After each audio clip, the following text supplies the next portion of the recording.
Tak prajem vám príjemný útorkový podvečer, milí naši poslucháči, diváci a verní fanúšikovia. Po krátkej veľkonočnej pauze sme späť a sme radi, že vás môžeme privítať pri našej záverečnej časti online série s názvom Zločiny, na ktoré svet nezabudol. Na úvod mi dovoľte privítať pána profesora Ibora, bývalého generálneho riaditeľa sekcie vyšetrovania a kriminalisticko-expertíznych činností Ministerstva vnútra Slovenskej republiky, s ktorým strávime dnešný príjemný slnečný podvečer. Dúfame, že ste si počas veľkonočných sviatkov poriadne odýchli, pretože s pánom profesorom Ivorom, tak ako už bolo avizované minule, dnes upriamime pozornosť až na dva kriminálne prípady, na ktoré svet nezabudol. Prvý prípad bude venovaný obsadeniu školy v Beslane v roku 2004. Ide o mimoriadne tragickú udalosť, pri ktorej zahynuli stovky nevinných ľudí. Tragédia vyvolala obrovský spoločenský šok a viedla k sprísneniu bezpečnostných a protiteroristických opatrení v Rusku. Druhý prípad, ktorý vám pán profesor priblíži, je z nedávnej minulosti. Konkrétne z roku 2011, kedy sa norský pravicový extrémista Anders Breivik dopustil najhoršieho teroristického útoku v histórii Norska. Jeho čin šokoval nielen rozsahom brutality, ale aj tým, že páchateľ bol etnický Nor bez predchádzajúcej trestnej činnosti, ktorý pôsobil ako osamelý vlk s ideologickým manifestom. V úlohe moderátora som vám chcel predstaviť nielen steného prednášajúceho a chystané témy, ale rovnako vám chcem povedať zo pár technicko-organizačných pokynov. Čo sa teda pokynov týka, tak ako aj v predošlých sériách, dnes vyhotovujeme obrazovo-zvukový záznam, ktorý bude neskôr zverejnený na YouTubeovom kanáli našej fakulty.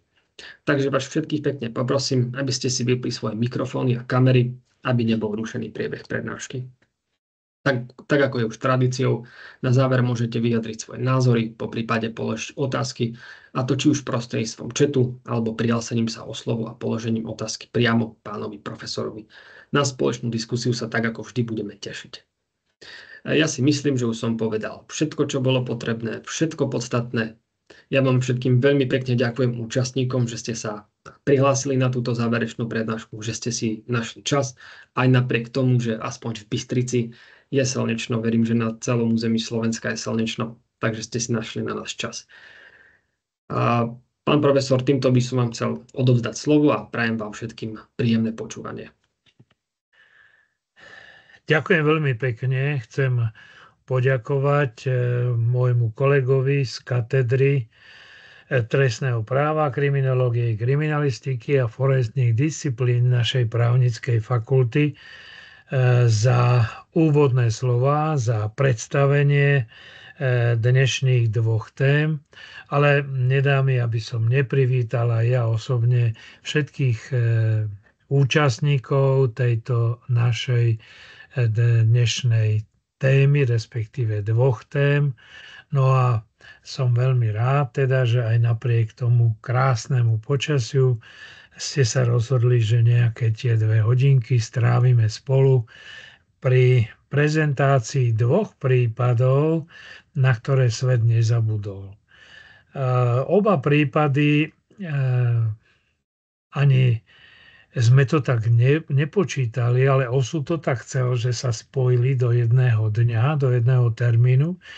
Sú určitým spôsobom spojené tým, že v obidvoch týchto záverečných prípadoch našej série ide o teroristické útoky a ide o teroristický útok, pri ktorom zahynuli a boli zranení nevinní ľudia.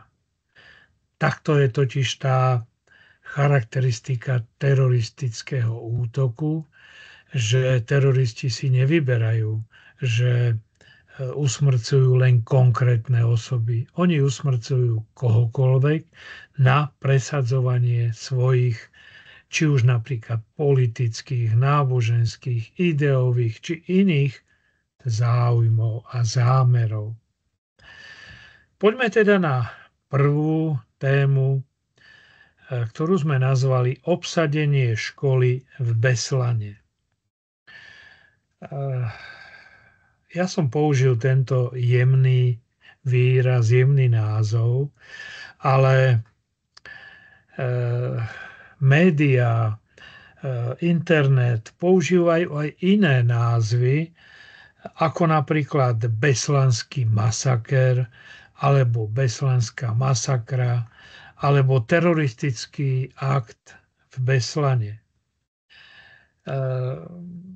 Keď už som použil tento výraz teroristický, tak poďme si teda aspoň stručne povedať, v čom boli teda tie záujmy, tie zámery teroristov, z čoho teda pramenili. Ja som si našiel zo pár takých údajov a chcem vám teda o nich trošku povedať, aby ste boli trošku v obraze, aby ste teda vedeli, čo tomu predchádzalo, aké boli príčiny, dôvody.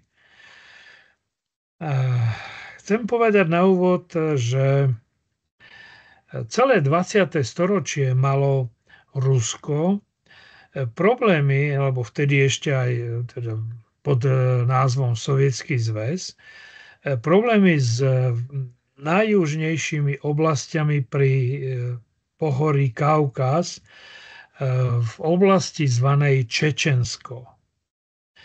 Väčšina Čečencov je predovšetkým sunnickými moslimami. Teda sú to moslimy. Na toto náboženstvo boli prinútení pristúpiť v 16. a 17. storočí. Za druhej svetovej vojny Jozef Vissarionovič Stalin obvinil Čečencov za spoluprácu s nacistami. A ako takú určitú odplatu alebo trest celú populáciu Čečencov nechal deportovať do Stredoázijskej republiky Kazachstán. Desiatky tisíc Čečencov zomreli a tí, ktorí prežili, sa mohli potom na svoje územia, do svojej vlasti vrátiť až po Stalinovej smrti. Po rozpade Sovietskeho zväzu v roku 1991 odmietlo Rusko uznať Čečensko ako nezávislú republiku. A tu začali vznikať medzi ruskými vojenskými a bezpečnostnými silami a čečenskými povstalcami prudké konflikty.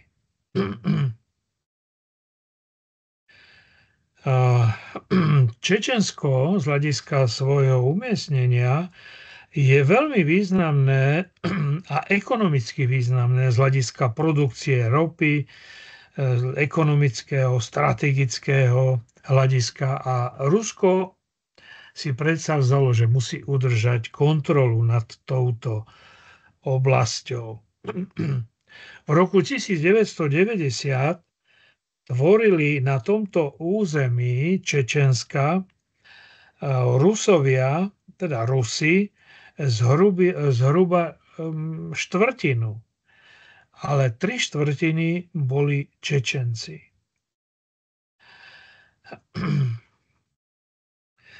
No a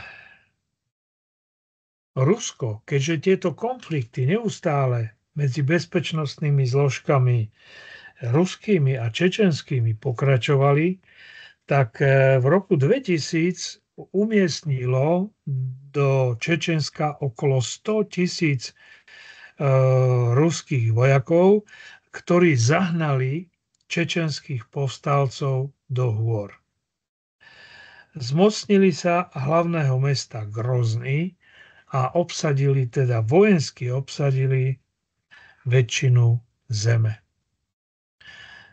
Môžem vám povedať, že mám k tomu aj taký osobný vzťah, pretože v 1988 som bol na 5-týždňovej stáži v Severnom Osecku. To je územie Južnej federácie. Bolo to hlavné mesto ktoré v tom čase, keď som tam bol, nazývali Vladikavkaz, ale potom ho premenovali na čečenský názov Orjonikidze. No a tento, ako by som to nazval, ten Beslanský masaker mal teda určitým spôsobom svoje udalosti, ktoré mu predchádzali. Cieľom tohoto útoku, tohoto masakru bolo zajať niekoľko 100 rukojemníkov a potom na základe tejto rukojemníckej drámy požadovať určité svoje požiadavky. Takže najskôr si povedzme tie udalosti, ktoré tomu predchádzali. 9. mája 2004 pri oslávach Dňa víťazstva nad fašizmom zahynul pri explózii bomby nastraženej na tribúne prezident Čečenskej republiky Ahmad Kadyrov a takisto predseda parlamentu čečenského Hussein Isajev. O niekoľko týždňov neskôr, 21. a 22. júna, uskutočnili čečenskí separatisti útok na mesto Nazraň v Ingušsku. Pri bojoch zahynulo na ruskej strane do 100 ľudí. 24. augusta samovražední atentátnici odpálili výbušniny v rovnakom čase na 2 lietadlách vo vzduchu. Jedno bolo Tu-154, druhé Tu-134 nad Tulskou a Rostovskou oblasťou. Vtedy samozrejme obe lietadla na základe odpálených náložiek havarovali, zrútili sa na zem a zahynulo 90 ľudí. Toho istého dňa explodovala bomba na zastávke MHD v Moskve. Zranení boli 4 ľudia. O niekoľko dní neskôr samovražedná atentáčnička odpálila nálož na moskovskej stanici metra. Zahynulo 10 ľudí a 50 bolo zranených. Za všetky tieto akcie zobral zodpovednosť vodca čečenských separatistov Šamil Basájev. No a poďme teda k tej udalosti, ktorá začala 1. septembra. 1. septembra 2004 naplánovali Čečenci tento útok zámerne. 1. september, rovnako ako u nás, aj tam bol prvý deň nového školského roku, kedy mnoho, najmä malých detí, sprevádzali do školy rodičia. Aj to bol dôvod, prečo v škole, kde sa za normálnych okolností nachádza okolo 60 učiteľov a okolo 800 detí, bolo o mnoho viac ľudí. Skoro ráno niekoľko desiatok silne ozbrojených čečenských bojovníkov vyrazilo z miesta úkrytu v lese blízko obce Psedach v nedalekom Ingušsku. Cestou natrafilo na ingušského policajného dôstojníka majora Guraževa, ktorého zastavili, ozbrojili a zajali. Zobrali mu jeho policajné auto. Guražev neskôr od teroristov unikol a na miestnej policajnej stanici vypovedal o všetkých týchto udalostiach. O 9:10 1. septembra miestneho času dorazili ozbrojenci v maskách v 2 automobiloch, teda ukradnutej dodávke a na nákladnom gaze do cieľa. Viacero svedkov, ako aj expertov, sa priklonilo k záveru, že to neboli všetci teroristi, že teroristi operovali v dvoch skupinách.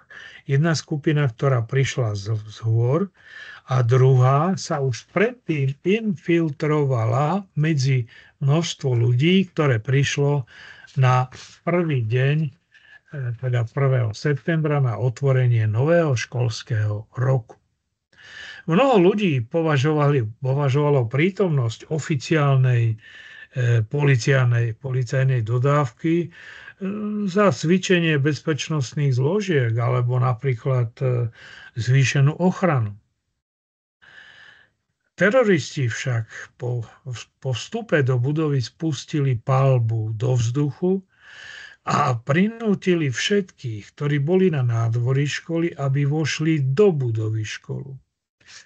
V následnom zmätku sa asi 50 ľuďom podarilo z miesta uniknúť a zalarmovať miestnu políciu. Útočníci zajali v škole spolu asi 1200 rukojemníkov. Oficiálne pramene potom z výsledkov expertízy potvrdili, že teroristi zajali presne 1128 rukojemníkov. Títo militanti zhromaždili všetkých rukojemníkov v školskej telocvični. Skonfiškovali im mobilné telefóny, prinútili ich komunikovať medzi sebou iba po rusky.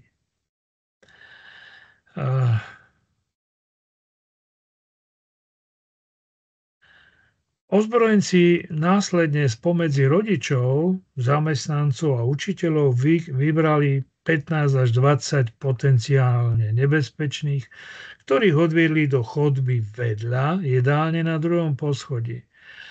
Z tohto miesta sa potom následne ozvala explózia jednej zo samovražedných atentátničiek.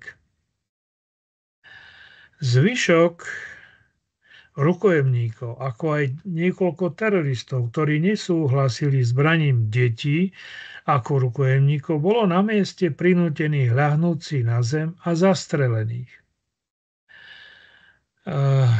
Jeden z rukojemníkov, Karen Mdy Naradze, prežil explóziu i streľby, bol ponechaný nažive a umožnili mu vrátiť sa späť medzi ostatných zajatcov.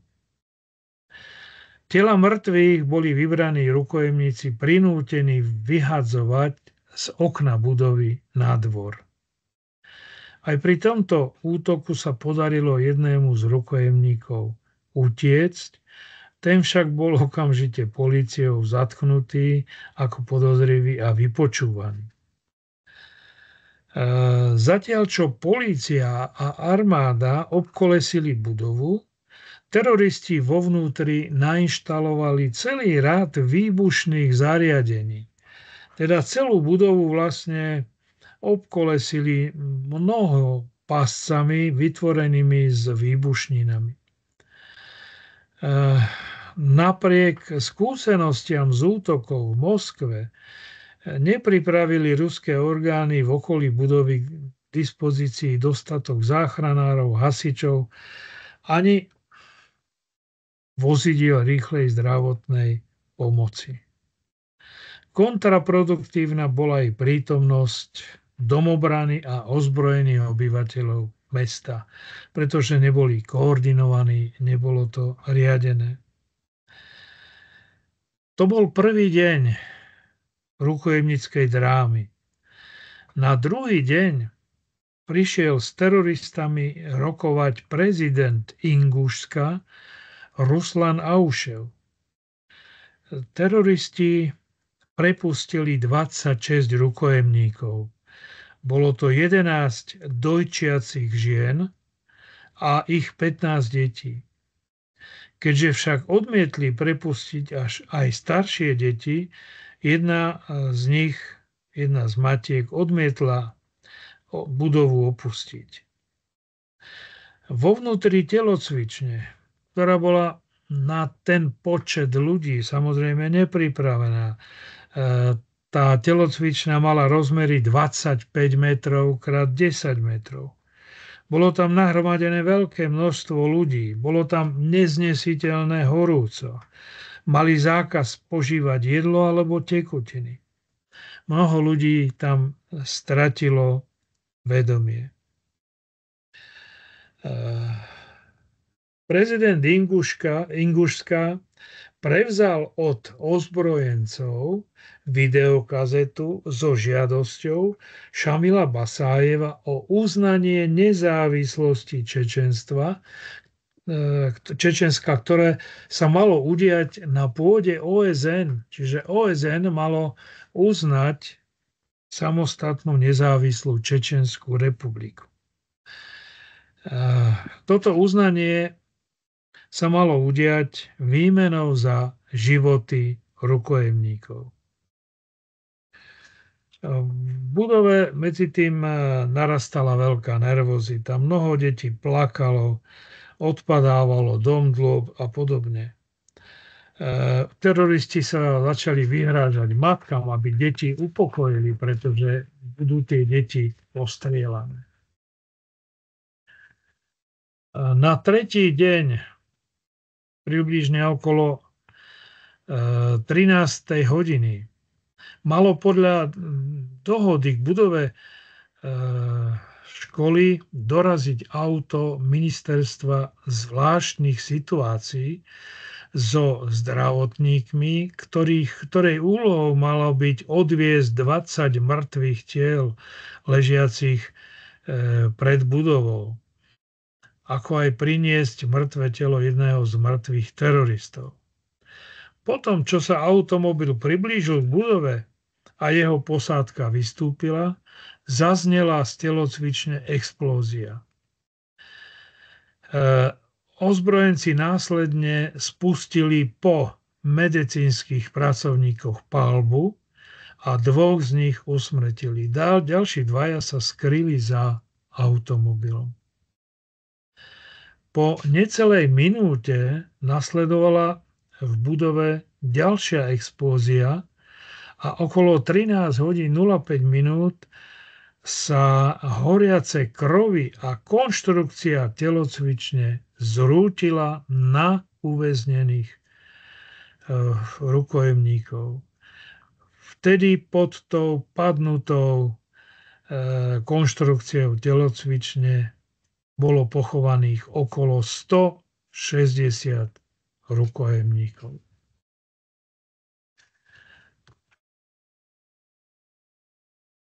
Z poškodenej telocvične následne cez okná a dverí v dôsledku toho chaosu, streľby a výbuchov začali rukojemníci vyskakovať z okien a utekať všetkými možnými otvormi. Na utekajúcich rukojemníkov však teroristi spustili paľbu a len pri tomto usmrtili 29 rukojemníkov. V zmätku sa podarilo 14 ujsť. Ostatných začali teroristi opäť vháňať do jedálne a auly. Existujú 3 verzie príčiny explózie tej strechy telocvične, ktorá pochovala teda viac ako 160 rukojemníkov. Prvou verziou je náhodná alebo nechcená aktivácia výbušnín teroristami. Viacerí teroristi disponovali a manipulovali s týmito výbušninami a je možné, teda svedectvá nie sú úplne jednotné v tom, či náhodou to nevybuchlo u nich náhodou. Druhou verziou, ktorá vysvetľuje explózie a najmä požiar na streche, je použitie ťažkých zbraní ruskými jednotkami, ktoré obklúčili školu a začali útočiť na teroristov. Treťou, a takisto to je aj oficiálne stanovisko ruských orgánov, je, že došlo k zámernému použitiu, úmyselnému použitiu výbušnín únoscami samými na vyvolanie zmätku. Po výbuchoch a útekoch rukojemníkoch a streľbe na nich tento fakt vlastne prinútilo špeciálne jednotky ruského ministerstva vnútra konať. 5 minút po prvých explóziách vydal veliteľ ruských špeciálnych síl príkaz na začiatok oslobodzovacej akcie. Vládne jednotky sa dostali dovnútra budovy s podporou najmenej 3 tankov T-72, jedného obrneného transportéra a vrtuľníka. Teroristi prinútili v nasledovnom chaose mnohých rukojemníkov, aby sa postavili do okien školy, kde sa stali terčami palby. Odhady hovoria, že títo rukojemníci, ktorí slúžili ako živé štíty, že okolo 100 z nich prišlo o život práve kvôli tomu, že ich ozbrojenci využili na tento cieľ.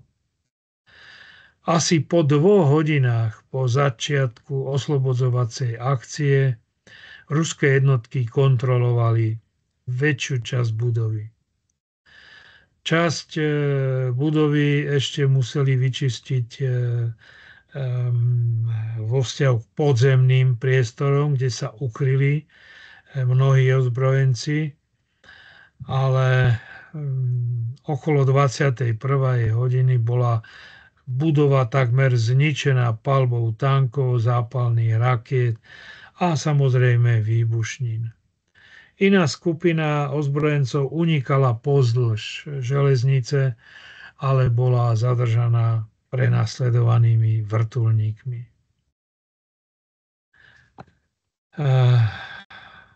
Hranice Ingušska boli uzatvorené a začalo veľké prehľadávanie zvyšku ozbrojencov, ktorí unikli z objektu školy. Aké boli následky tohto teroristického útoku? V dôsledku explózií a následného úderu sa zahynulo 334 rukojemníkov, vrátane 186 detí. Ďalších 783 osôb, teda dospelých i detí, bolo radených. Takmer 200 ľudí ostalo nezvestných, alebo sa ich nepodarilo identifikovať. Väčšina z nich ostala pochovaná v troskách zničenej telocvične. Do štatistík nie sú započítané deti v dôsledku následných psychických porúch a problémov. Zahynulo tiež 10 príslušníkov špeciálnych ruských jednotiek, medzi nimi veliaci majori Kuznecov a Katasonov, viacerí potom ako vlastnými telami kryli rukojemníkov. Bolo usmrtených 31 teroristov a jeden terorista bol ruskými ozbrojenými silami zajatý a neskôr odsúdený na doživotie. Najmenej jedného ozbrojenca zadržali a zlinčovali obyvateľa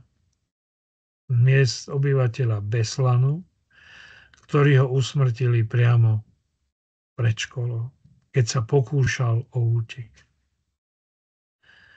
Treba povedať, že nemocnica v Beslane nebola pripravená ani vybavená na takýto veľký príliv ranených, čo znemožnilo adekvátnu starostlivosť o všetkých ranených, z ktorých mnoho zomrelo potom po tomto útoku v nemocnici na následky zranení. Nemocnici chýbali lôžka pre ťažko ranených a dostatok potrebných liečiv i zdravotníckeho personálu.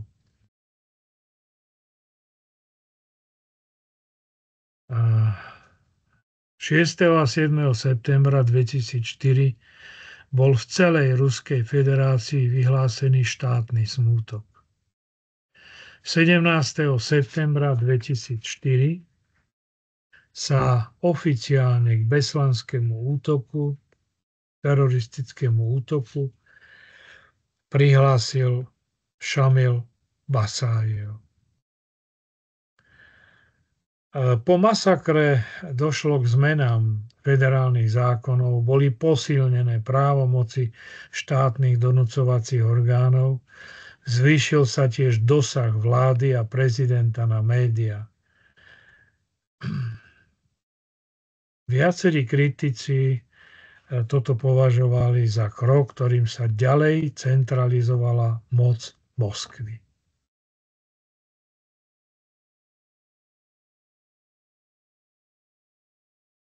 Šamil Basájev bol teda strojcom aj predchádzajúcich viacerých teroristických útokov, ktoré však nemali takéto obrovské a veľké následky na životoch a zdraví nevinných ľudí v Beslane. Šamil Basájev zahynul v roku 2006, čiže 2 roky po tejto tragédii.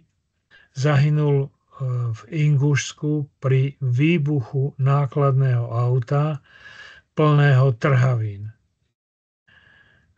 Zatiaľ táto jeho smrť nie je dostatočne objasnená. Opäť sú 2 verzie. Jedna verzia hovorí o tom, že k výbuchu trhavín došlo pri nakladaní, respektíve prekladaní výbušnín z tohto nákladného auta do iných vozidiel a pritom Basájev zahynul. Druhá verzia hovorí, že tento výbuch auta s výbušninami bol následkom akcie tajných služieb Ruskej federácie.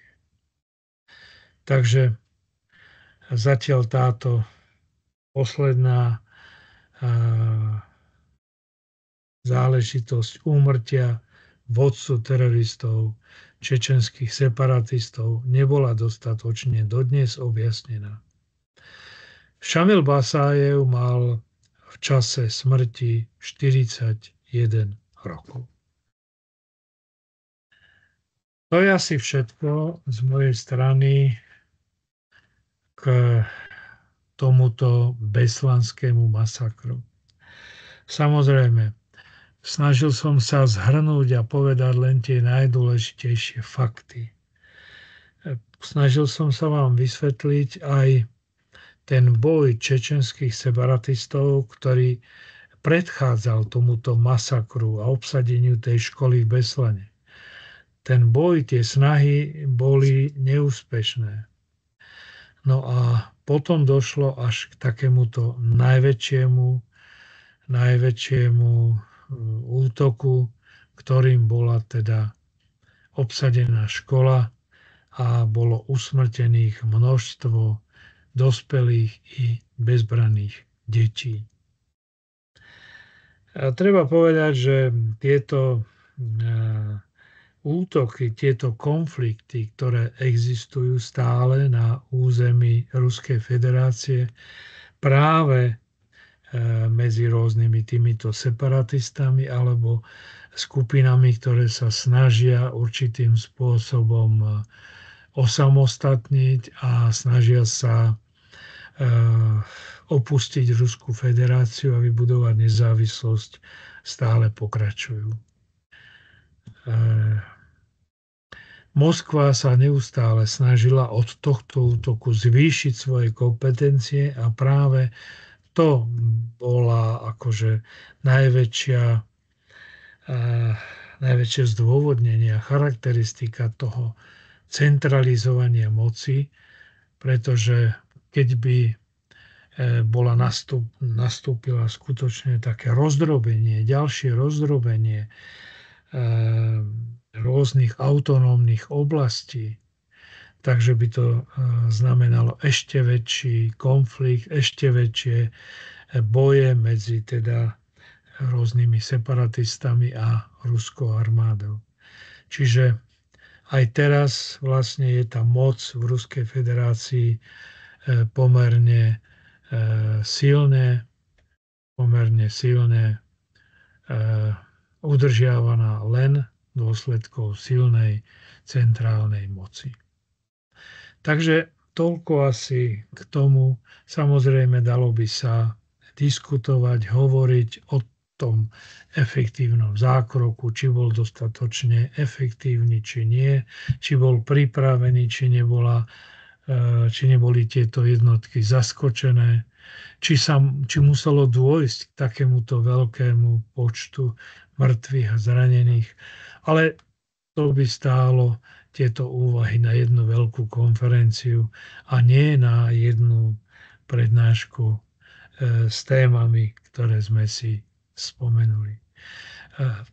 Tento prípad teroristického útoku vzbudil obrovský ohlas v celom svete, najmä z hľadiska teda počtu tých usmrtených, zranených, pretože také množstvo je mimoriadne vysoké a do toho času viac menej nebolo zaznamenané. Takže asi toľko z mojej strany o tej prvej téme. No a ak niekto má záujem sa spýtať niečo alebo povedať, ak niečo by vás zaujalo alebo chceli niečo ešte spýtať, doplniť, nech sa páči, ak teda budem vedieť, rád odpoviem. Takže si urobíme medzi tým takúto diskusnú prestávku. Nech sa páči, máte slovo. Ďakujeme krásne za prvú polovicu prednášky, pán profesor. Ja musím dodať, že naozaj to číslo, ktoré ste povedali, cez 300 ľudí tam zahynulo, ak si dobre pamätám. To je naozaj veľmi vysoké číslo, že to sa len tak nevidí ani v súčasnosti, ani možno je to jeden z tých najväčších teroristických útokov, keď si to človek takto zoberie aspoň na ten počet obetí. Že ani ten Anders Breivik, o ktorom budete mať neskôr, tak neusmrtil toľko ľudí. Je to dosť.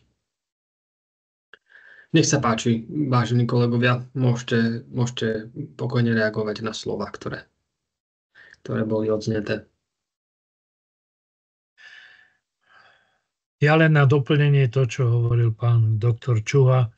Áno, aj tento druhý prípad bude významný veľkým množstvom obetí, avšak tu ide v tom druhom prípade o jedného jediného útočníka, ako to pán doktor Čuha správne pomenoval. Hovorí sa to aj v rôznych prácach odborných, ktorí pojednávajú o teroristickej problematike, že je to vlk samotár. To môže byť človek, ktorý útočí na veľké množstvo ľudí, alebo útočí tak, že s veľkým množstvom výbušniny spôsobí výbuch a tento výbuch usmrtí aj priamo útočníka. Ale v tomto prvom prípade išlo teda o množstvo ozbrojených,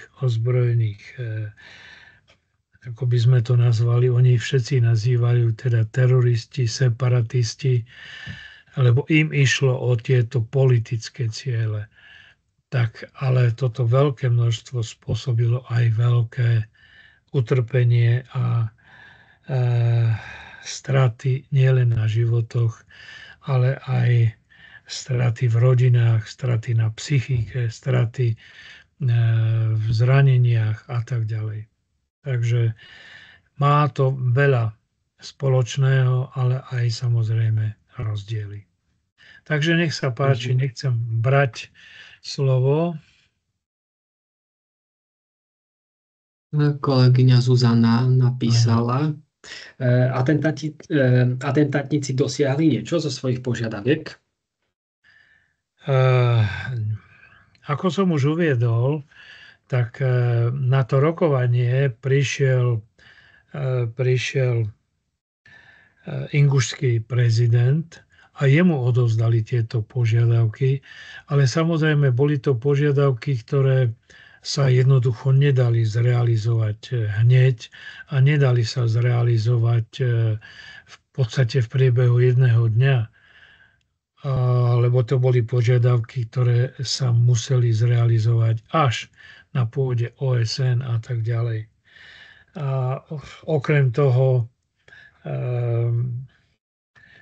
toho tieto okolnosti tej samostatnosti a nezávislosti síce boli riešené v ďalšom období, ale nie ako nezávislá suverénna republika, ale dosiahli aspoň takým spôsobom, ale až neskôr. To nemalo súvislosť s týmto masakrom, aby bolo zrejme, aby niekto si nemyslel, že títo ozbrojenci týmto útokom dosiahli nejaké výsledky. Práve naopak, viete, že potom už ten tretí deň tie špeciálne jednotky dostali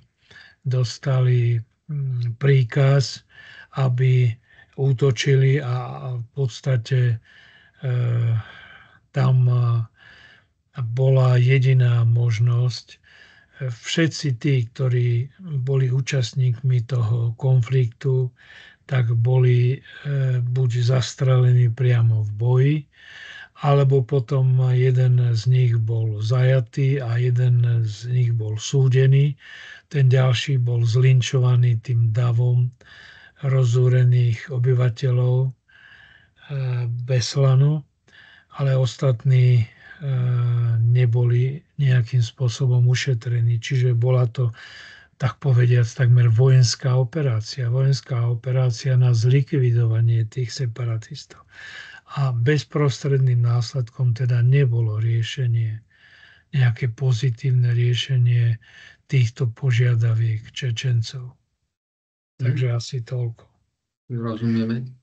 Inak všeobecne platí zásada, že viaceré krajiny prijali teda úzus, že s teroristami sa nerokuje, že s teroristami sa nevyjednáva, najmä v tom zmysle, samozrejme, že nejaké čiastkové riešenia, čiastkové teda požiadavky môžu byť splnené, ale nie tie požiadavky, ktoré si teroristi vytýčili pri tom nejakom teroristickom útoku. Takže to je zásada, ktorá vlastne platí stále a rešpektujú ju všetky krajiny, pretože keby sa jedenkrát, dvakrát tie požiadavky, keby tým požiadavkám bolo vyhovené, to znamená, že keby napríklad sa tie ruské špeciálne jednotky boli stiahli a by prislúbili, že nich pustia rukojemníkov a tak ďalej a že ich požiadavky budú splnené, tak to by bol signál aj pre ďalších teroristov možných, a nie len v Ruskej federácii, ale aj inde na svete, že takýmto vydieraním, takýmto braním rukojemníkov je možné dosahovať ciele. Preto platí taká zásada, že s teroristami sa nevyjednáva. Asi toľko. Rozumiem, ďakujeme krásne za odpoveď a ďakujeme aj kolegyni Zuzane za otázku. Dobre, pán profesor, ja ďalšie otázky nevidím, takže myslím, že môžete potom plynulo prejsť do druhej časti našej prednášky. Dobre. Takže ako sme si naplánovali, Anders Breivik je to meno, ktoré tiež zaznelo, ktoré Bol to terorista, ktorý sa dopustil zločinu, ktorý mal celosvetový dosah. Ktorý jednoducho zmenil ponímanie sveta a jednoducho vyvoláva ďalšie a ďalšie diskusie o ňom. Ja som o Andersovi Breivikovi už rozprával jedenkrát, keď sme hovorili o teroristických činoch. Takže niektoré veci zopakujem, ale samozrejme v tej ďalšej časti budem chcieť hovoriť o tom, čo sa udialo v posledných rokoch. Pretože Anders Breivik neustále, hoci je právoplatne odsúdený a hoci si vykonáva trest odňatia slobody, neustále zamestnáva nórske justičné orgány, Európsky súd pre ľudské práva a tak ďalej. Stále sa cíti byť poškodený, človek, ktorý je určitým spôsobom perzekuovaný a tak ďalej. Takže spáchateľa sa v tomto prípade podľa jeho názoru stala obeť. Takže si povedzme niečo o tom prípade a bude teda na vás, aby ste teda porozmýšľali a zvážili, či teda skutočne Anders Breivik je páchateľom, teroristom, alebo je obeťou perzekúcie justičného systému v Nórsku. Tak. Švédi, Nóri, Fíni, Dáni a Islanďania vytvárajú jeden spoločný kultúrny región. Južania považujú tieto severské národy za uzatvorené, chladné a bez emócií. Zároveň sú označované za pokojné, so silnými národnými a sociálnymi cíteniami, kladným prístupom k ekológii. Z každého pravidla však existuje výnimka. Takým sa stal a nepochybne toto potvrdzuje Anders Breivik, nórski občan, ktorého skutok sa stal známym a pobúril celý svet. Kto bol teda Anders Breivik a aké boli motívy jeho konania? Anders Behring Breivik sa narodil 13. februára 1979. Je synom bývalého nórskeho diplomata Jensa Breivika a zdravotnej sestry Wenche Breivikovej. Keď mal 1 rok, rodičia sa rozviedli. Otec chcel vychovávať syna v Paríži, kde bol na diplomatickej misii so svojou novou ženou. Ale súd zveril Andersa do starostlivosti matky. Rozvod rodičov Andersa ako dieťa veľmi poznačil.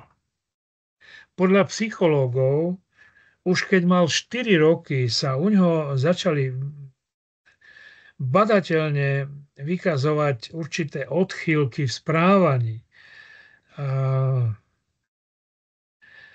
V matkinej nehodnej výchove. A zhodli sa na tom, že Andersovi chýbala najmä otcová pevná ruka. Anders otca síce pravidelne navštevoval, no keďže jeho otec žil v Paríži, bola to len návšteva, ktorá sa odohrala niekoľkokrát do roka. Okrem mamy žil s otčimom a nevlastnou sestrou. neurotické prostredie a otcov nedostatočný záujem o vlastného syna Andersa veľmi poznamenali. V období dospievania s otcom prerušil všetok kontakt. Po 10 rokoch začal počúvať hip-hop a stal sa významným členom sprayerskej komunity v hlavnom meste Nórska Oslo. Pri maľovaní grafitov na budovy v hlavnom meste Nórska bol viackrát zadržaný. Jeho správanie učitelia opisovali ako rebelujúce. No v kontexte dospievania a rozvodu rodičov na tom nevideli nič zvláštne. Takže nórski pedagógovia sú asi značne tolerantní a benevolentní.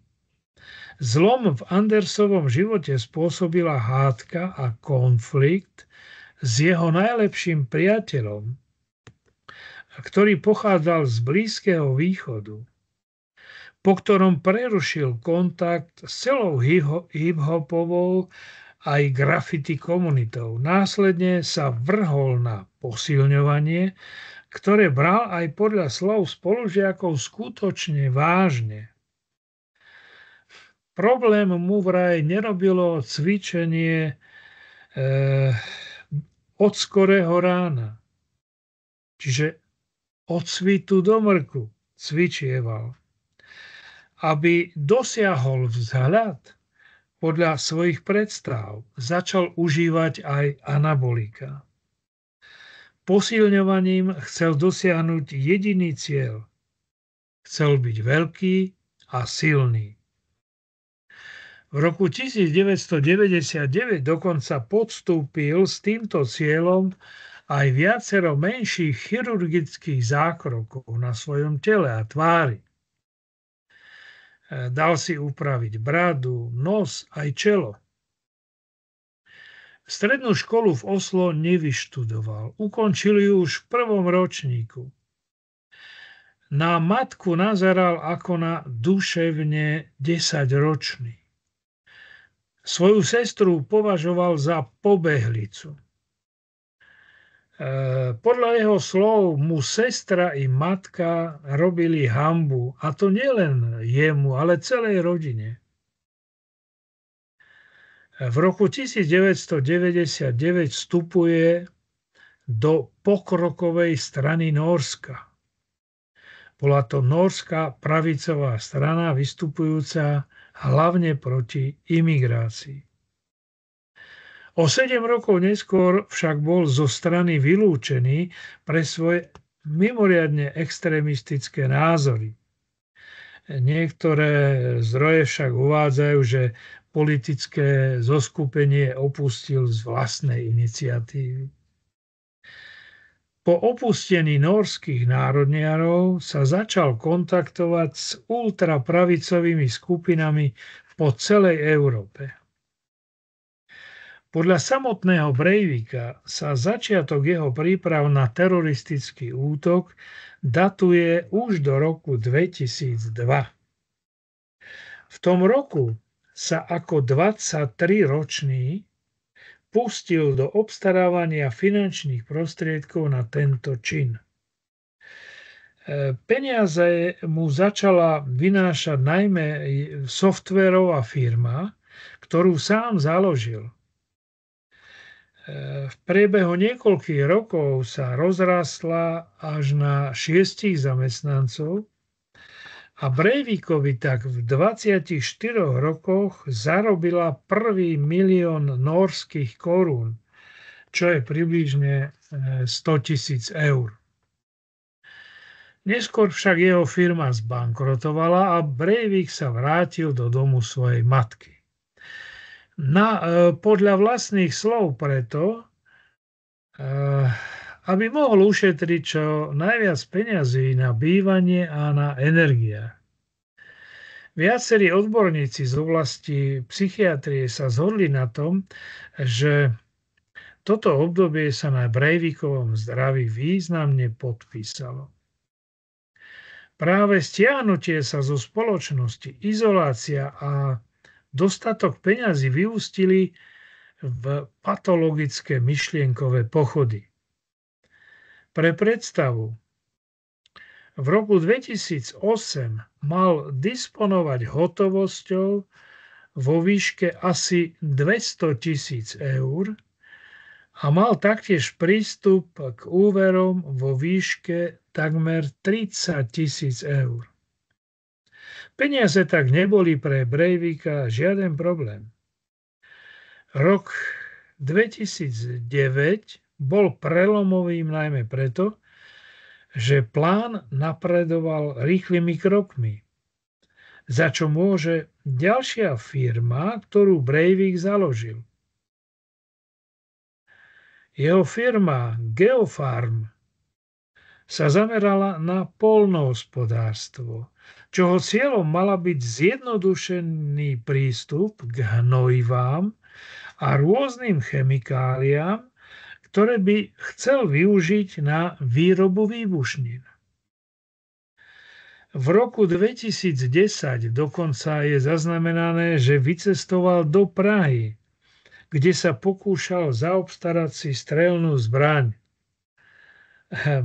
Jeho informácie o ľahkej dostupnosti zbraní v Česku sa však ukázali ako nepravdivé a tak sa o pár dní vrátil naspäť do Nórska, kde si napokon zbraň zaobstaral úplne legálnou cestou. Vďaka platnej licencii s pištoľou a polovníckom klube si zaobstarával 9 mm pištoľ Glock a Ruger Mini 14. V rámci príprav sa po večeroch oddával násilným počítačovým hrám, v ktorých precvičoval svoju rýchlosť, obratnosť, najmä svoje reakčné schopnosti. Koncom júna 2011, teda asi mesiac pred útokom, sa odsťahoval na vidiek, kde mala sídlo jeho poľnohospodárska firma. V tom čase si z internetového obchodu v Poľsku objednal 6 tón hnojiva s predpokladaným využitím na výrobu výbušnín. Breivikovi susedia si okrem toho, že vôbec nebol farmársky typ, žiadneho podozrivého správania nevšimli. A dokonca ani majiteľ baru, do ktorého si Breivik príležitostne zašiel, na ňom nespozoroval žiadne známky nenávisti či extrémizmu. Podľa bieloruského disidenta Michaila Rešetníkova však údajne Breivik prešiel i výcvikovým táborom v Bielorusku. Breivik sám o sebe písal, že je 100% heterosexuál, ale že o sebe zámerne predstieral, že je gej. A tejto plynúcej atmosféry konšpirácie využíval veľa vecí na svoje ciele. Používanie sociálnych tabu je extrémne efektívna metóda, ako zamedziť ľuďom, ktorí vás poznajú, aby sa vás vypytovali na váš program, napríklad na to, čo robíte cez víkend. Taktiež napísal, že má medzi gejmi priateľov a nezaujíma sa o to, čo robia v súkromí. Ale je úplne proti tomu, aby mali gejovia rovnaké práva ako ostatní. A homosexualitu ako identitu a životnú cestu považoval za nepriateľnú. Len 90 minút pred svojím útokom 22. júla 2011 Breivik rozposlal celkom na 1003 mailový adries po celom svete 1518 stranový dokument nazvaný 2083 a European Declaration of Independence, čiže Európska deklarácia nezávislosti 2083, podpísaný Andersom Breivikom.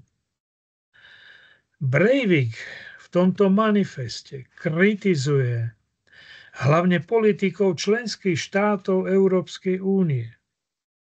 Moslimov vidí ako nástroj, ktorými si chcú marxistickí politici dosiahnuť zničenie európskych tradícií a kultúr. Na súde pre zaujímavosť prehlásil, že moslimovia nemôžu za to, že ich sem politická elita pozvala. Sú tu tiež poznámky z osobného života a podrobný popis výroby výbušnín z hnojiva. Niektoré časti sú opísané z manifestu amerického teroristu Teda Kačinského, známeho v tomto kriminálnom prostredí ako Unabomber. Tiež uvádza, že na príprave manifestu pracoval 9 rokov. Do 11. septembra 2083 má byť, podľa jeho názoru, tretia vlna džihadu potlačená a nadvláda multikulturálneho sveta rozmetaná. V závere píše, že je treba bojovať za židokresťanskú Európu a popisuje svoj mentálny stav v posledných dňoch pred útokom. 22. júla, čiže kritický deň, popoludní, Breivik vo vládnej štvrti Osla v susedstve úradu vlády nastraží vlastnoručne vyrobenú výbušninu s predpokladanou hmotnosťou 950 kg, ktorú umiestní do automobilu, nenápadnej skriňovej bielej dodávky. O pár minút po jeho odchode, krátko pred 3:30 popoludní, zaznie mohutná explózia. Explózia tejto výbušniny v dodávke, ktorá si vyžiadala 8 ľudských životov, teda v okolí tejto výbušniny. A ďalších 200 osôb bolo zranených. Brutálny útok vo vládnej štvrti však slúžil Breivikovi najmä na rozptýlenie policajných zložiek, čím si Breivik zabezpečil viac času a nepozornosť policajných zložiek na druhý útok, ktorý plánoval urobiť. Po výbuchu výbušniny vo vládnej štvrte, prezlečený do policajnej uniformy, sa vzdialil a nastúpil do vopred pripraveného a zaparkovaného vozidla, plného potrebného vybavenia na ďalší útok. V tom čase polícia zaznamenala telefonát svedka, ktorý hovoril o podozrivom mužovi v policajnej uniforme so zbraňou v ruke, nastupujúcej ho do menšej dodávky Fiat bez policajného označenia. Správa aj s touto informáciou sa však dostala do policajného hlásenia až o 2 hodiny neskôr. Polícia v tom čase intenzívne pracovala na zásahu pri výbušnine vo vládnej štvrti, zabezpečovala miesto činu, pátranie po páchateľoch. Pričom v tom čase už bol Breivik z Osla dávno preč a vstupoval na ostrov Utoja. Utoja je malý ostrov na jazere Tyrifjorden, vzdialený od hlavného mesta Nórska asi 40 kilometrov, ktorý vlastnila mládežnícka organizácia Nórskej sociálno-demokratickej strany práce. Pravidelne sa na tomto ostrove konali workshopy, semináre, tábory mladých politických aktivistov, medzi ktorými vyrastali aj mnohí budúci vrcholní politici krajiny. Letný tábor sa tu konal aj na konci júla 2011. Zúčastňovalo sa ho v tom čase približne 600 ľudí. Väčšina z nich detí vo veku 14 až 18 rokov. V útoku na budúce generácie ľavicových liberálnych politikov videl Breivik silný symbolizmus. Breivik sám sa na ostrov dostal jediným možným spôsobom. Na kompe, ktorá z pevniny na ostrov preplavovala záujemcov, ho v policajnej uniforme so zámienkou ochrany tábora v reakcii na teroristický útok v hlavnom meste sprevázala dokonca organizátorka letného tábora. Práve ona a neozbrojený strážca tábora boli prvými 2 obeťami streľby Breivika na ostrove. Na ostrove Utoja vraždil Breivik presne 72 minút. Pešo križoval ostrov a strieľal na každého, koho zbadal, bez ohľadu na vek, pohlavie či rasovú príslušnosť. Mnoho preživších sa zachránilo útekom k brehu jazera a plávaním mimo tohto ostrova. Breivik však strieľal aj do plávajúcich tínedžerov. Počas svojho útoku volal telefónom 2-krát na linku 112, kde oznamoval polícii, že je pripravený vzdať sa. Plávajúce obete teroru z vody zachraňovali aj civilisti, ktorí prichádzali na pomoc z okolitých ostrovov a brehov na vlastných loďkách. Breivik besnenie ukončil až po príchode polície, ktorá ho zneškodnila slzotvorným plynom a gumovými projektilami. Vidíte, aká bola nórska polícia humánna. Dokonca ani nepoužila strelné zbrane. Na Utoji zomrelo celkom 69 ľudí. Desiatky ďalších utrpelo zranenia, v mnohých prípadoch s celoživotnými následkami. Približne o 19:30 toho istého dňa sa Breivik vzdal polícii. Čiže celkom môžeme hovoriť o značnom počte usmrtených, zranených osôb.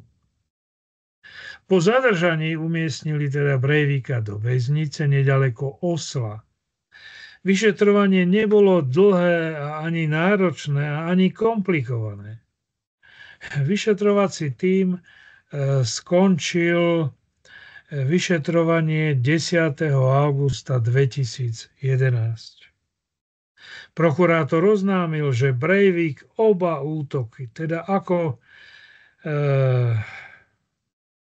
útok výbušninou vo vládnej štvrti v Oslo, takisto útok na ostrove Utoja, pripravoval ho a spáchal celkom sám. Pri rekonštrukcii činu na ostrove Utoja Breivik s vyšetrovateľmi ochotne spolupracoval. Neprejavil však žiadnu ľútosť ani emócie. Na základe obžaloby prokurátora bolo dňa 16. apríla 2012 začaté súdne konanie s Andersom Breivikom. V priebehu pojednávania obžalovaný veľmi ochotne a podrobne vypovedal k motívom svojho konania a taktiež k detailom a podrobnostiam masakru, ku ktorému sa v plnom rozsahu priznal. Súčasne však vyhlásil, že sa cíti byť nevinný. Odmietol uznať legitimitu súdu a keď mu zložili putá, zdvihol pravú ruku so zaťatou pesťou, čo je jedna z verzií pozdravu pravicových extrémistov. Pojednávanie však začalo byť veľmi búrlivé vo fáze, keď sa začalo rozhodovať o duševnom stave Breivika. Prvýkrát v norskej histórii musel teda súd rozhodnúť medzi dvoma zásadne protichodnými znaleckými posudkami. Podľa prvého znaleckého posudku z odboru psychiatrie bol Breivik paranoidný schizofrenik so samovražednými sklonmi. Druhý psychiatrický posudok to popieral. Priznával, že obžalovaný má rad psychiatrických porúch, ktoré vysvetľujú jeho spontánnosť. Podľa druhého posudku by tak mal byť plne zodpovedný za svoje činy. Breivik sám sa viackrát pohádal so sudkyňou, že nie je blázon. Obhajoba sa paradoxne snažila preukázať jeho trestnú zodpovednosť. Breivik svoje činy obhajoval tým, že chcel svojimi činmi vyburcovať Nórsko a chrániť ho pred ľuďmi, myslel tým politikov, ktorí podľa neho zrádzajú jeho zem a jej tradície. Nálepka duševne chorého by pre Breivika znamenala neúspech celej jeho operácie. Breivik chcel byť vyhlásený za trestne zodpovedného politického teroristu. 5-členný súdny senát dňa 24. augusta 2012 jednomyselne rozhodol, že Breivik je trestne zodpovedný za smrť 77 ľudí a vinný z trestných činov vražd a teroristických útokov v norskej metropole a okolí. Súd odsúdil Breivika na trest odňatia slobody na 21 rokov, čo je v Nórsku najvyšší možný trest odňatia slobody. Čiže 21 rokov väzenia je v Nórsku najvyšší trest. Ten však je možné predĺžovať tak dlho, ako bude obžalovaný považovaný za nebezpečného pre spoločnosť. Teda s pravdepodobnosťou blížiacou sa k istote by mal Breivik stráviť zvyšok svojho života vo väzení.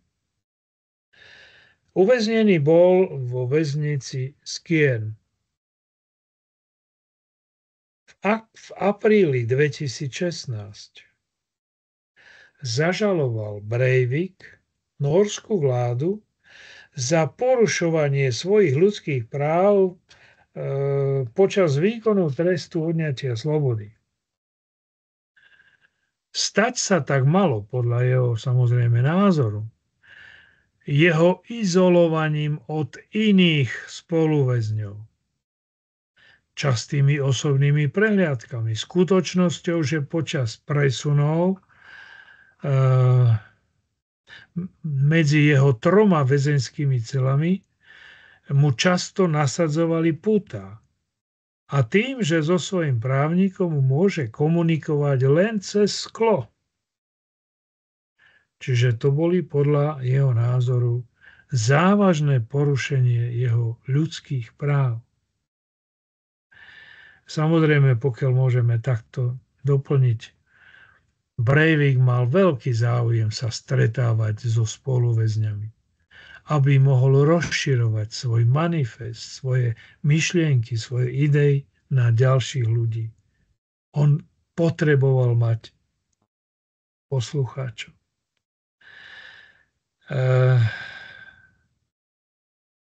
Prvostupňový súd rozhodol, že Breivikové väzenské podmienky sú skutočne v rozpore s článkom Európskeho dohovoru, ktorý zakazuje nehumánne a ponižujúce zaobchádzanie s uväznenými osobami a nariadil nórskej vláde zaplatiť Breivikovi náhradu za toto nehumánne a ponižujúce zaobchádzanie 36 000 eur.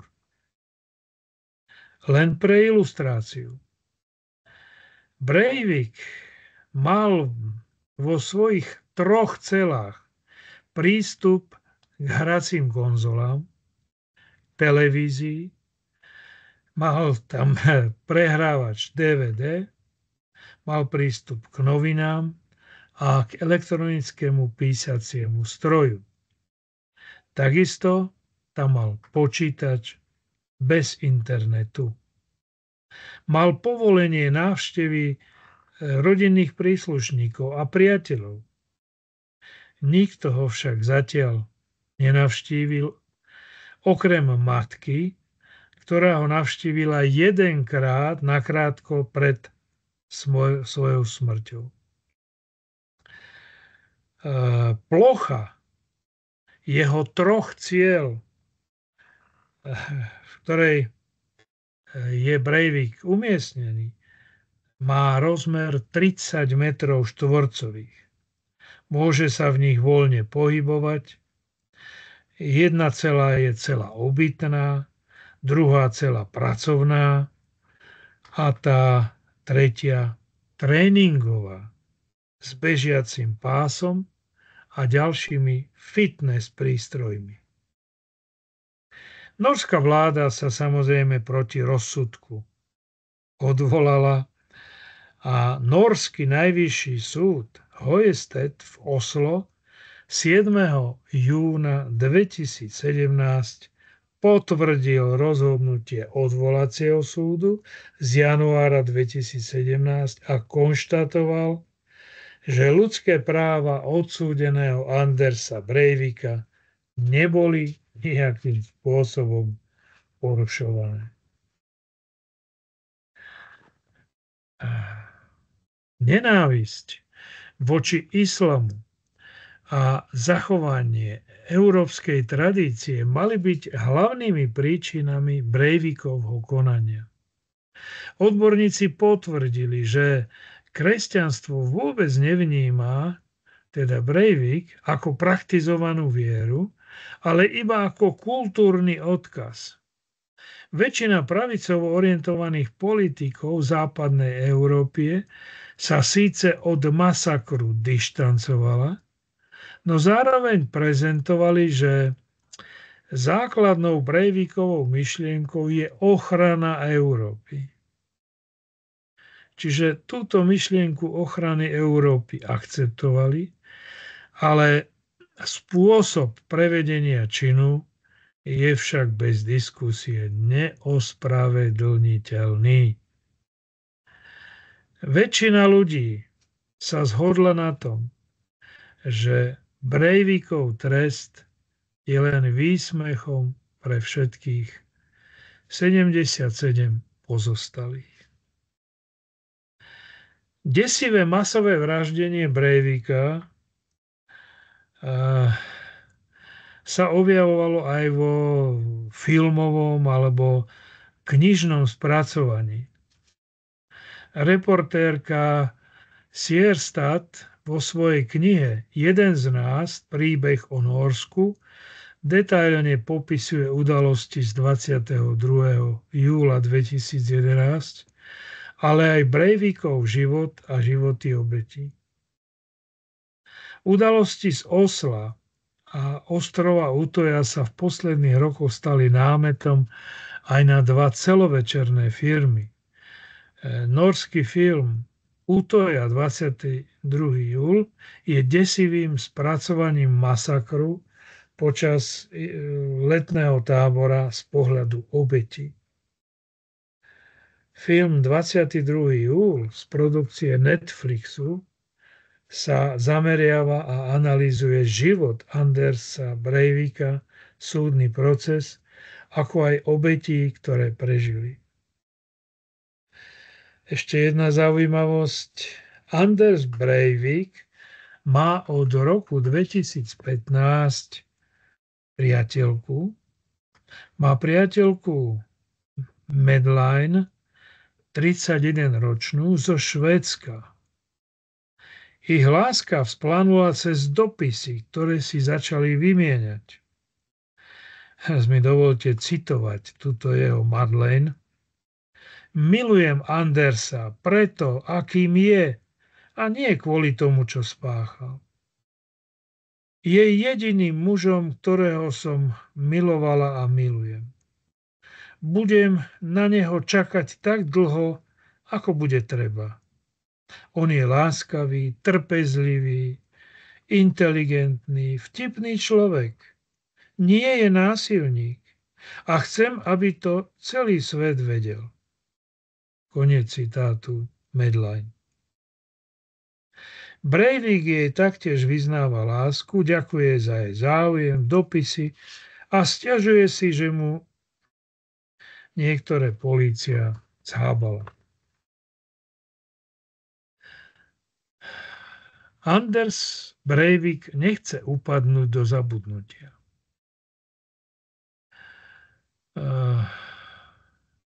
Jeho právnik oznámil, že Breivik požiadal o podmienečné prepustenie z väzenia. Podľa norského právneho poriadku môže odsúdený, ktorý je odsúdený na trest odňatia slobody na 21 rokov, teda najvyšší trest, tak môže požiadať prvýkrát o podmienečné prepustenie po 10 rokoch výkonu trestu odňatia slobody. Tento termín bol dosiahnutý v júli 2021.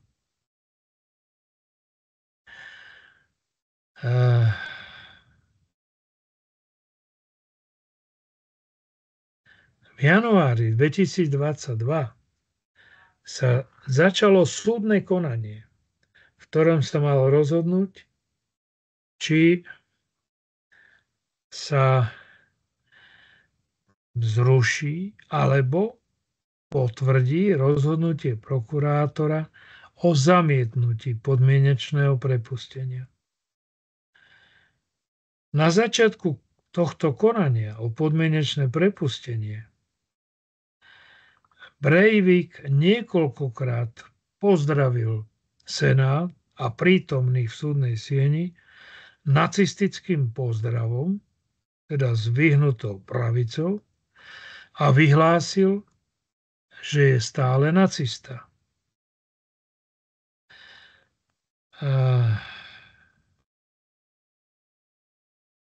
V rozsudku, ktorý padol v tomto prípade, sa uvádza, že Breivik sa stále javí ako duševne narušený. Zmyslov, citujem, ktorá je pre iných ľudí ťažko pochopiteľná. Psychiatri sú však stále v názorom na psychický stav Breivika nejednotný. Súdne konanie teda skončilo zamietnutím jeho žiadosti o podmienečné prepustenie na slobodu. V roku 2024 začal ďalší občianskoprávny proces, kde Breivik zažaloval nórskú vládu a jeho právnik argumentoval v žalobe, že sú porušované jeho ľudské práva, najmä zákaz mučenia a neľudského zaobchádzania. Ten spôsob jeho výkonu trestu sa nezmenil. Ostal stále v tých intenciách, o ktorom som hovoril pred chvíľou.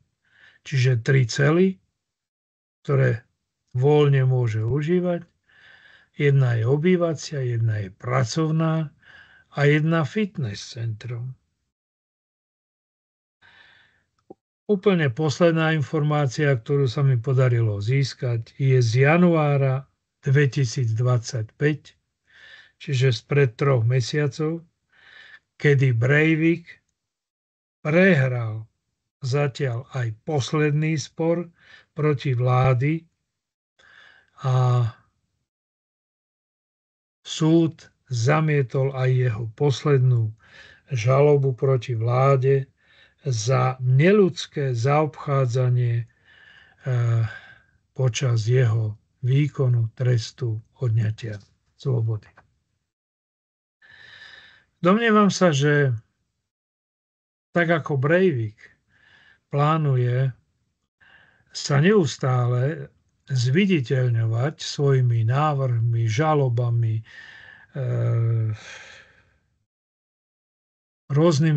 rôznymi teda sťažnosťami, tak chce byť neustále vo vedomí. Vo vedomí ľudí v Nórsku, aj vo vedomí ľudí vo svete. Neustále chce pripomínať svoju myšlienkovú reláciu, ktorú formuloval vo svojom manifeste. Chce, aby sa o jeho manifeste diskutovalo, chce, aby sa o ňom rokovalo. Chce byť teda stále predmetom záujmu. Nuž, neviem, či vám to nepripomína nejaký iný príbeh, ktorého sme momentálne svedkami aj u nás. Uvidíme, ako sa bude Breivikovi dariť. Breivik má v súčasnosti 46 rokov. Je to relatívne ešte mladý človek. Ešte neuplynul ani ten termín toho možného ukončenia trestu 21 rokov. Ten by mal uplynúť, keď má moje matematické vedomosti nemýlia, niekedy v roku 2033. Musíme si počkať, ako sa nórsky justičný systém postaví k tejto situácii, pretože samozrejme nórsky justičný systém, aj keď je takýto humánny a ústretový voči svojim páchateľom trestnej činnosti, teroristom, voči odsúdeným, tak má tam určitú také zadné dvierka, o ktorých sa hovorí v tom zmysle, že nemusí byť teda odsúdený, prepustený ani po tých 21 rokov, ktorý je najvyšší trest, ak teda jeho pobyt na slobode nedáva záruky bezpečnosti pre ostatnú spoločnosť.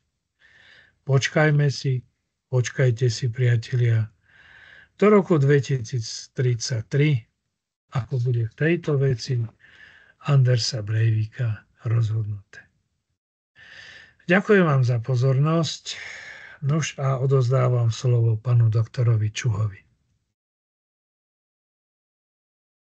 Pán profesor, aj teraz vám musím poďakovať za zaujímavú prednášku a plnú šokujúcich informácií, kedy v podstate málo normálny pracujúci človek nemá takú izbu alebo také obytné miestnosti ako on, ale je to zaujímavé a naozaj je to medializované a ja som o ňom počul a stále sa snaží v podstate zviditeľnovať. No, uvidíme, čo to bude. Takže ďakujeme vám krásne. Milí kolegovia, takú krátku poznámku. Na sociálnych sieťach by ste našli dokonca aj obrázky.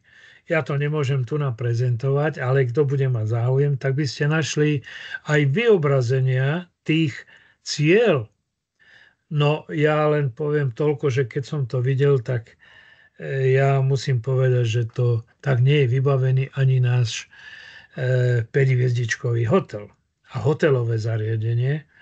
Samozrejme nie je to veľké, by som povedal, na plochu, na rozlohu, ale odsúdený tam má všetko, čo môže dosiahnuť. O takýchto podmienkach výkonu trestu môžu naši odsúdení iba snívať. Len toľko. Ďakujem. Aj my ďakujeme. Vážení kolegovia, poslucháči, milí naši verní, nech sa páči, teraz je priestor pre vás. Čo vás zaujalo, či máte nejaké postrehy, môžete položiť otázku do chatu, alebo sa prihlásiť o slovo a položiť otázku priamo pánovi profesorovi.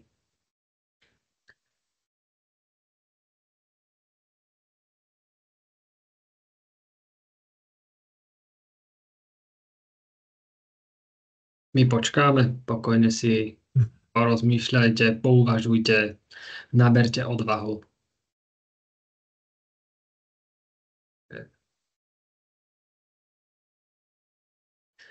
A náš kolega doktorant, nech sa páči, máte slovo.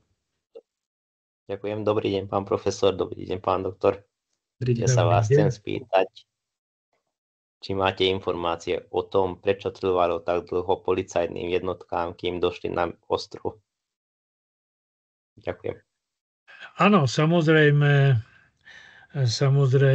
táto otázka bola predmetom vyšetrovania aj záujmu médií a tak ďalej.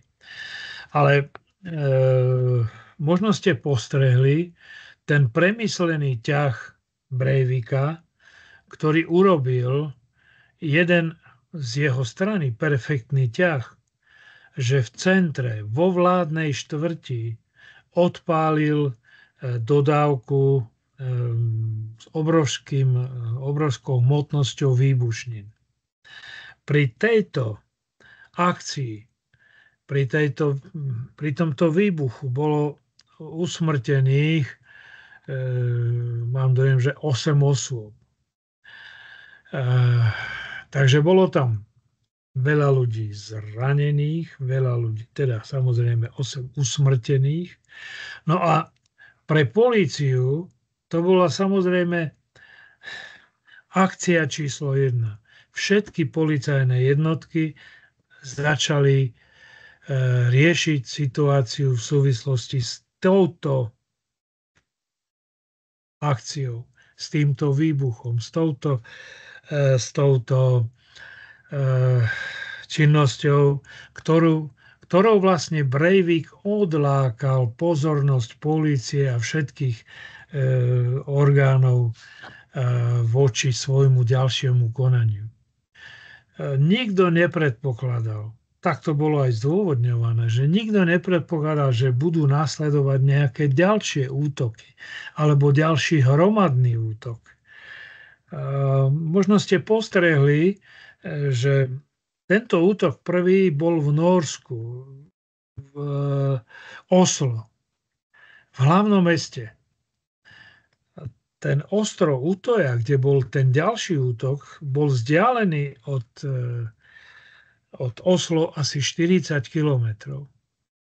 On ho v kľude prešiel. Mal ďalšie auto pripravené s zbraňami, so strelívom a tak ďalej. Prešiel ho autom, myslím, po cestných komunikáciách, potom preplavil sa kompou na tento ostrov. Dovtedy polícia nemala dôvod zasahovať.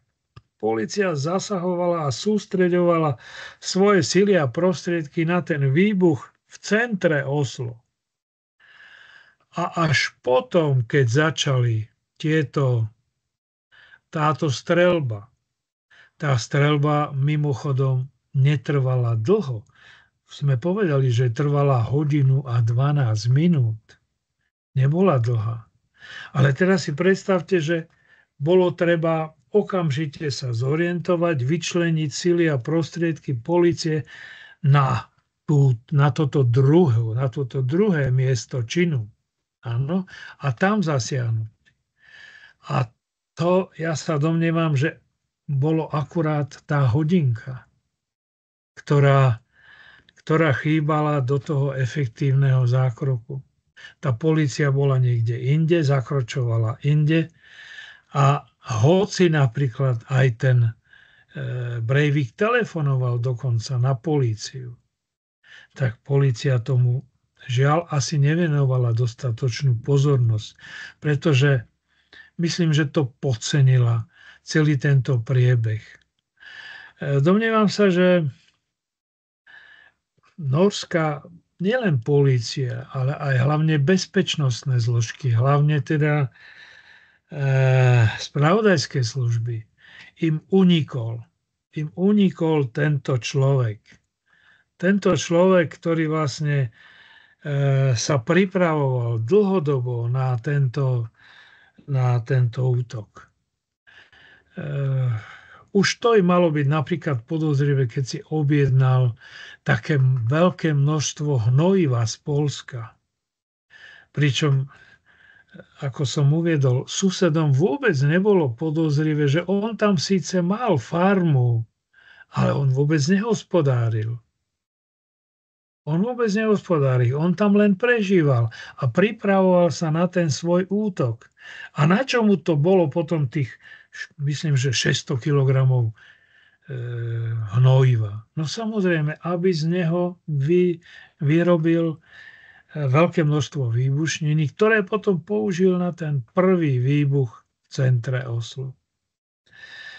Samozrejme, že polícia vždy musí urobiť vyhodnotenie, analýzu každej takejto udalosti.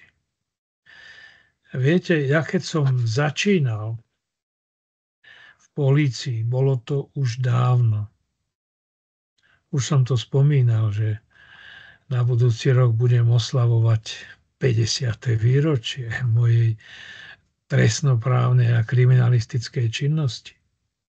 Vtedy, keď došlo k nejakej takejto udalosti, že teda ešte do roku 89, keď došlo k nejakej napríklad hromadnej vražde alebo neobjasnenej vražde a až neskôr sa tá vražda objasnila, bolo vždy dôležité veľmi precízne analyzovať tento skutok a analyzovať postup bezpečnostných zložiek, teda najmä polície vo vzťahu rýchlosti konania, operatívnosti konania a hlavne efektívnosti konania, teda odhalenie a zadržanie páchateľa.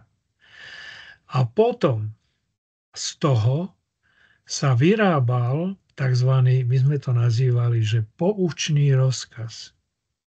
Viete, čo bolo v tom poučnom rozkaze?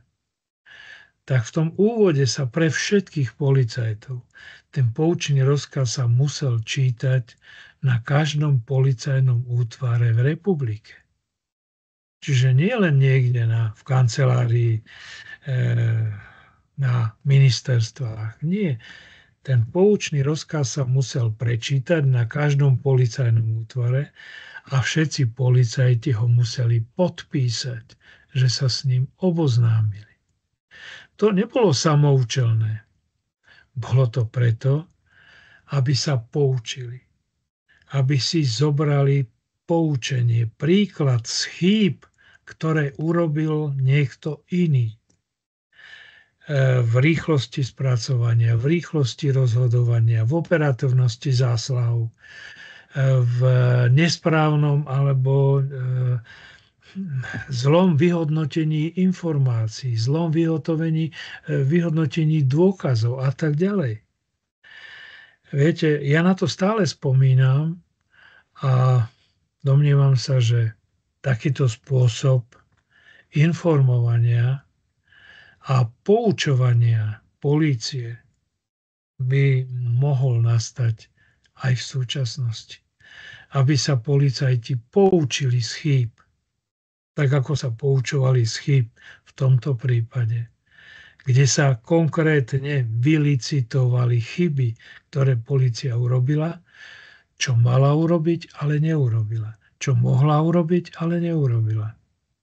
A ja sa domnievam, že stále ešte je mnoho vecí, ktoré boli dobré aj za predchádzajúceho zriadenia, ktoré by bolo treba prehodnotiť a využiť. Toľko asi na otázku kolegu. Samozrejme, toto urobila nepochybne aj norská polícia, ale bližšie tieto závery samozrejme ja vám zatiaľ neviem podať. Ďakujem. A ja ďakujem. Ja takisto ďakujem za otázku a rovnako ďakujem aj za odpoveď, pán profesor. Hlásil sa tu ešte pán kolega Kruták. Nech sa páči, môžete, máte slovo.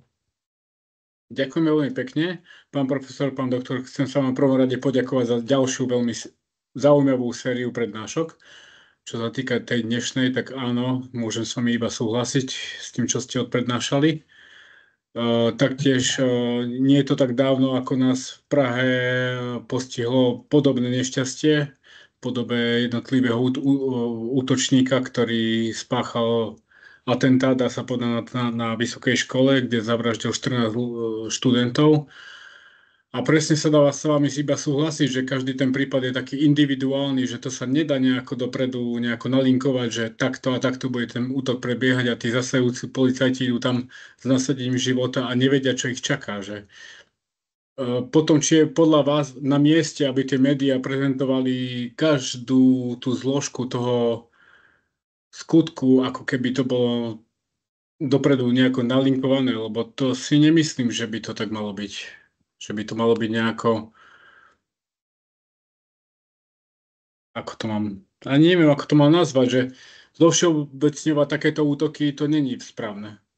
Nemalo by sa to prezentovať ako policajti zlyhali alebo nezlyhali. Áno, samozrejme, vždycky príde aj k chybám v takýchto prípadoch. Len ten stres a to napätie, ktorý tam vznikne v tej situácii, vyhodnotiť tie určité okolnosti, to si vyžaduje už určitý stupeň aj skúsenosti.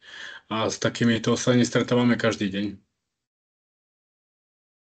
Ale ďakujem veľmi pekne za prednášky. Ďakujem veľmi pekne. Áno, ja len krátko, ja môžem súhlasiť s vami, že samozrejme každý tento prípad je individuálny. Nenašli by ste dva úplne rovnaké prípady, ktorí by sa zhodovali v postupe, množstve páchateľov, v organizácii toho spáchania skutku, v závažnosti týchto následkov. To všetko je vždy individuálne. Samozrejme sa dá, vidíte aj na základe toho útoku, ktorý ste spomínali na Filozofickej fakulte Univerzity Karlovej, sa robili rôzne systémové opatrenia, aby sa zabránilo takémuto útoku. Predovšetkým, aby teda takýto potenciálny páchateľ, aby vôbec vôbec mohol vniknúť na územie vysokej školy alebo univerzity. Samozrejme, nemožno v žiadnom prípade zabrániť pro futuro takýmto útokom v budúcnosti. Pretože ako to raz jeden taký kolega môj povedal, to by sme museli okolo každej univerzity vybudovať nepriestrelnú pevnosť toho urobiť. Áno. Robiť také kontroly tých, ktorí vchádzajú do budovy, že by to bolo horšie ako tí, ktorí idú napríklad do nejakého stráženého alebo nejaké monitorované pracovisko. Nož ale veď to predsa nie je zmyslom. Veď aj ten študent sa musí cítiť, že je na slobodnej akademickej pôde. A nemôžeme z toho spraviť pevnosť. Môžeme len samozrejme poučiť, že v prípade takéhoto nebezpečenstva, ako sa má správať pedagogický zbor, pedagógovia priamo na prednáškach, pedagógovia v budove, ďalej študenti na prednáškach, študenti v budove a tak ďalej. Vysvetliť únikové cesty a podobne. Ale nie je cesta napríklad budovať z univerzity bunkre, nepriestrelné, nedobytné a tak ďalej. To nie je cesta, to sa nedá. Ja stále pripomínam, že univerzity musia zostať so slobodným akademickým územím. Asi toľko na otázku, ktorú povedal, alebo stanovisko pána kolegu. Ďakujeme krásne, pán profesor, úplne súhlasím, ale ďakujem krásne aj za podnet pána Krutáka, takisto ďakujem aj za jeho účasť na prednáškach. A kolegyňa Zuzana, tu ešte to nie je skôr otázka, ale je to konštatovanie, že pani kolegyňa si myslí, že Breivik sa skôr cítil ako obeť systému a preto tak vlastne konal. Že necíti sa ako páchateľ, preto možno aj to jeho konanie aj v rámci možno z toho súdneho pojednávania je také netradičné, že možno si myslí, že je obeť. Takže... Áno, možno s mnohým súhlasiť s názorom tej kolegyne, pretože on si vo svojom vnútornom svete vytvoril nejaký taký model usporiadania sveta. A ten model jednoducho chcel presadiť. A že ho presadil takýmto spôsobom, no to je zavrhnutiahodný spôsob, absolútne nepriateľný spôsob presadzovania jeho, spoločenských, sociologických, filozofických názorov. To je jednoducho, ten spôsob presadzovania je nepriateľný. A ja sa domnievam, že aj tieto všetky akcie, ktoré on robí počas výkonu trestu odňatia slobody, to majú len a len za cieľ stále na seba upozorňovať a všetkých tých, ktorých zaujme osud tohto Breivika, sú to napríklad mladí ľudia. Vy napríklad neviete, čo je v tom manifeste. Ale ten manifest sa dá zohnať, je na sociálnych sieťach. A koľko mladých ľudí siahne po tom manifeste? A možno, ale to predpokladám, že nie, by si osvojovali tieto jeho myšlienky a súhlasili by s tými myšlienkami, alebo nebodaj aj s jeho krokmi. To už hádam ani nie. Ale to je jeho stále zámer a cieľ, ktorý sa mu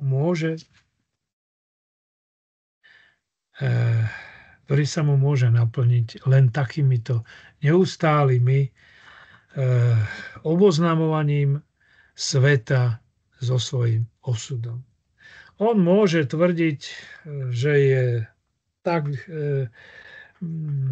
utláčaný, že je mu ubližované na jeho právach a tak ďalej.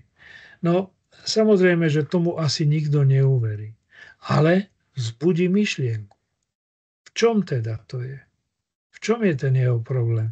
Je skutočne on obeťou? Lebo aj kolegyňu správne napadla tá myšlienka. Áno, on sa stále považuje za obeť. On ako keby toto vraždenie, túto hromadnú vraždu, to nepovažuje vôbec za význam. On v priebehu vyšetrovania, počas súdneho konania, on neprejavil štipku ľútosti. Nič. Neoľutoval. A v tomto je ten jeho problém. On bude stále páchateľom a stále bude vinným, aj keď môže rozprávať, že on sa priznáva ku skutku, ale sa necíti vinným. To je tá jeho filozofia. A to musíme teda presadzovať a každý, kto by vám položil takúto otázku, tak presadzovať tento záver. V tom je jeho vina. A toto je nepriateľné. Každý môže mať nejaké názory, filozofiu, názory, svetonázor, ale nemôžem si dovoliť ho presadzovať takýmto nepriateľným spôsobom. Ďakujem. Tak. Aj my ďakujeme vám, profesor, a rovnako ďakujeme aj kolegyni Zuzane za otázku alebo za konštatovanie. Pozerám a nevyzerá, že by mal niekto nejaké otázky, pán profesor. Áno, vyzerá to tak, takže dovolte aj mne, aby som teda urobil pár slov na záver. Ja si veľmi cením všetkých vás, ktorí ste prišli nielen dnes, ale aj v priebehu celého semestra na naše prednášky, ktoré sme s pánom doktorom Čuhom pre vás pripravovali s dobrým cieľom a zámerom, aby sme rozšírili vaše vedomosti, vašu orientáciu, aby sme pomohli vášmu štúdiu a takisto aj vo vzťahu k laickej verejnosti, k zvýšeniu právneho vedomia, lebo to ešte u nás stále nie je na dostatočnej úrovni. Ja vám chcem všetkým ešte raz poďakovať. Pre tento semester sa s vami lúčim. Ďakujem osobitne pánu doktorovi Čuhovi za technické zvládnutie, organizačné zvládnutie celého toho nášho cyklu. No a uvidíme, či sa ešte niekedy stretneme. Ak nie v takomto zložení, možno v inom. A budem rád, keď sa budeme stretávať aj pri zvyšovaní vášho právneho vedomia, ale aj hlavne zvyšovanie vašej právnej kvalifikácie na právnickej fakulte Univerzity Mateja Bela v Banskej Bystrici. A želám vám k tomu veľa zdravia predovšetkým, lebo to je na to najdôležitejšie, veľa šťastia, osobných aj pracovných úspechov. Ďakujem vám ešte raz za pozornosť a odovzdávam slovo pánovi doktorovi Čuhovi. Ďakujeme veľmi pekne za takéto milé slova. Sme veľmi radi, že ste sa cítili s nami dobre a rovnako tak by som aj ja chcel vám úprimne poďakovať. A to v prvom rade patrí vďaka vám, pán profesor Ivor, nielen za váš čas a energiu, ktorú ste nám venovali počas celého letného semestra, ale aj za nadšenie, za kým ste nás prevádzali svetom týchto vlastne, dá sa povedať, že aj najtemnejších kapitol histórie. A každá prednáška bola výnimočná, nie len pre množstvo faktov a detailov, ktoré ste nám sprostredkovali, ale najmä aj pre spôsob, akým ste o nich rozprávali. Nie je totiž to jednoduché rozprávať o takýchto témach, ťažkých témach, s nadhľadom, rešpektom a zároveň zaujať publikum, ale myslím, že vám sa to podarilo na 100%. A rovnako veľké ďakujem patrí aj vám, našim poslucháčom, že ste s nami vydržali celý semester, že ste počúvali, premýšľali a že ste vytvorili príjemnú atmosféru. A boli ste dobré publikum, skvelé publikum. A čo by som chcel ešte povedať, po celý semester ste s nami kráčali cez náročné a takisto bolestivé témy. Vaša prítomnosť, záujem, otázky, takisto reakcie nám ukázali, že s pánom profesorom sa oplatí vlastne investovať energiu do takýchto projektov. A nie je totiž to samozrejmosťou, že si každý nájde čas uprostred týždňa, aby ste si ten čas našli a strávili ho spolu s nami. Čiže asi toľko, preto vám patrí v podstate moje ďakujem. A čo sa týka mňa, opäť to bola pre mňa naozaj výnimočná skúsenosť a som veľmi rád, že som mohol byť jej súčasťou ako moderátor. A verím, že si každý z nás z týchto stretnutí niečo odnesol, a možno nejaký poznatok, a možno myšlienku a možno len nejaký tichý moment zamyslenia, možno nejakú inšpiráciu. Tak ja vám všetkým ešte veľmi pekne ďakujem a prajem vám veľa úspechov do budúcna. Možno sa ešte stretneme pri ďalších sériách, ale to vás budeme informovať aj v ďalších stretnutiach alebo v ďalšom semestri. Tak majte sa krásne. Dovidenia. Dovidenia.